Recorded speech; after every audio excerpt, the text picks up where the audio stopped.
Youth में काफी famous है वो रैपर। तो आज बात करेंगे उसकी रिसेंट किए हुए एक शानदार जो है ड्रामे पर, तलांजुम की। तलांजुम ने रिसेंटली जो है ना एक कॉन्सर्ट था उसका नेपाल में, जहाँ काठमांडू में, वहां पर उसने जो है हमारे पड़ोसी मुल्क और जो हमारा एनिमी नंबर वन है और उनका जो है फ्लैग लगा के वो जो है ना बहुत जो है ना उसने अपने आप को कोई बड़ा साबित करने की कोशिश की है। लेकिन जो है दिमाग की बाउंड्रीज होती है, तुमने तो वो भी क्रॉस कर दी। वो बिल्कुल उस तरफ निकल गए। भाई कुछ अकल के नाखून लो, कुछ होश में आओ। क्या वो गाने वाने चल नहीं रहे क्या?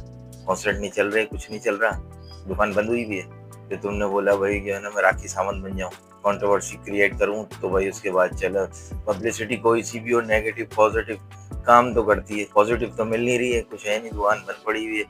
तो चलो भाई इंडिया का परचम लपेट के निकल जाए, कंट्रोवर्सी क्रिएट करो, मीडिया में आओ। तुम गली नुक्कड़ के लड़के नहीं हो जो चाहे करते रहोगे। तो पाकिस्तान को रिप्रेजेंट कर रहे हो जाके तीसरी कंट्री में, वहां जाके तुम ये हरकत करके फिर चले आए। फिर नादिया खान के शो में जाके कह रहे हो मैं माजरत करता हूँ किसी का दिल दुख गया। ठीक है दोस्तों, तो हमें याद रखिए, मिलते हैं नेक्स्ट टाइम। अल्लाह हाफिज।